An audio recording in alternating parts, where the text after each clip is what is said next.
Assalamualaikum warahmatullahi wabarakatuh. Perkenalkan, nama saya Marsanda dengan NIM A1D5230088 dari Prodi Administrasi Pendidikan. Di sini saya akan memenuhi penugasan mata kuliah Psikologi Digital Kependidikan dengan dosen pengampu Bapak Agus Lestari MPD. Baik, di sini saya akan membahas materi mengenai evaluasi dan pengembangan materi pembelajaran digital. Yang pertama, ada kompetensi dan literasi digital dalam pembelajaran digital. Kedua, metode evaluasi pembelajaran digital. Dan ketiga, penggunaan data untuk pengembangan konten. Next. Evaluasi dan pengembangan materi pembelajaran digital merupakan proses penting dalam memastikan efektivitas dan kualitas pembelajaran online. Yang pertama, ada evaluasi. Evaluasi melibatkan penilaian terhadap materi pembelajaran digital untuk mengevaluasi sejauh mana tujuan pembelajaran tercapai, sejauh mana materi tersebut relevan, menarik bagi siswa, serta seberapa efektif penggunaan teknologi dalam menyampaikan informasi.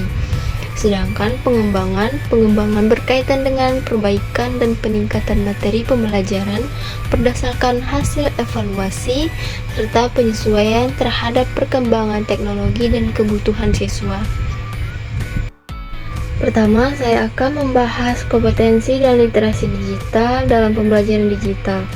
Kompetensi digital dalam pembelajaran digital mengacu pada kemampuan individu untuk menggunakan teknologi digital secara efektif dan bertanggung jawab untuk belajar. Hal ini termasuk yang pertama ada keterampilan dasar. Keterampilan dasar ini ialah memahami dan menggunakan perangkat keras dan lunak, mengakses informasi dan komunikasi secara online. Yang kedua, ada keterampilan berpikir kritis, ialah menilai informasi, memecahkan masalah, dan membuat keputusan berdasarkan informasi. Yang ketiga, ada keterampilan kreatif, membuat konten digital, berkolaborasi dengan orang lain, dan menggunakan teknologi untuk belajar dan bereksperimen. Yang keempat, yaitu ada keterampilan sosial dan emosional. Ini ialah berkomunikasi dan berkolaborasi secara online dengan cara yang aman dan bertanggung jawab. Adapun contoh kompetensi dan literasi digital dalam pembelajaran digital yaitu pertama, mencari informasi. Mencari informasi ini maksudnya siswa dapat menggunakan mesin pencarian untuk menemukan informasi yang relevan dan terpercaya. Yang kedua, ada mengevaluasi informasi. Nah, siswa dapat menilai kredibilitas informasi dan mengidentifikasi bias. Yang ketiga, menggunakan teknologi untuk belajar. Nah, siswa dapat menggunakan berbagai teknologi untuk belajar seperti aplikasi pembelajaran, video, dan simulasi. Yang keempat, berkomunikasi secara online. Siswa dapat berkomunikasi dan berkolaborasi dengan orang lain secara online dengan cara yang aman dan bertanggung jawab. Next, yang kedua ada metode evaluasi pembelajaran digital. Nah, metode evaluasi pembelajaran digital dapat dibagi menjadi dua kategori utama. Yang pertama ada evaluasi formatif. Nah, evaluasi ini dilakukan selama proses pembelajaran untuk memberikan umpan balik kepada siswa dan guru tentang kemajuan belajar. Nah, evaluasi formatif ini umumnya dilakukan selama proses pembelajaran berlangsung, yang ditujukan untuk memperoleh informasi prestasi belajar peserta didik. Nah, umpan balik dari proses pembelajaran ini untuk memberikan informasi bagi guru untuk mengenai pembelajaran evaluasi formatif dengan berbagai cara seperti tes, tugas, diskusi, dan observasi. Nah, yang kedua ada evaluasi sumatif. Evaluasi ini dilakukan pada akhir proses pembelajaran untuk mengukur pencapaian belajar siswa. Nah, evaluasi ini dilakukan untuk setelah proses pembelajaran selesai, yang bertujuan untuk mengevaluasi hasil belajar siswa secara keseluruhan.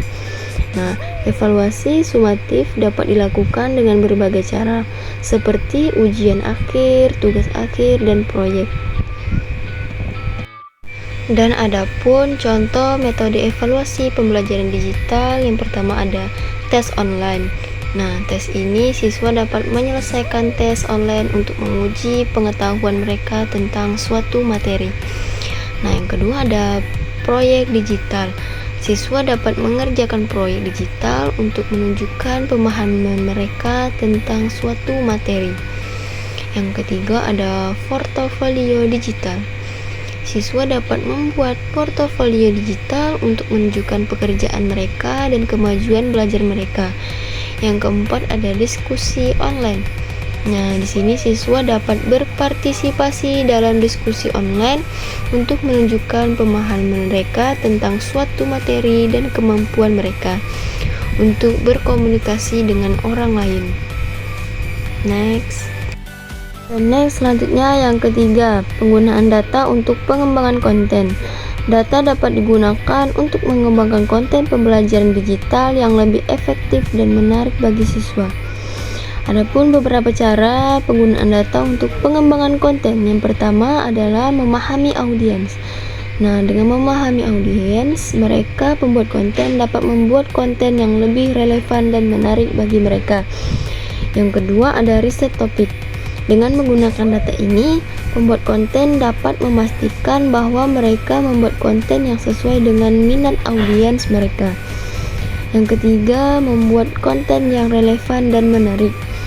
Data dapat membantu pembuatan konten untuk mengukur efektivitas strategi konten mereka. Nah, yang keempat ada mengukur efektivitas konten.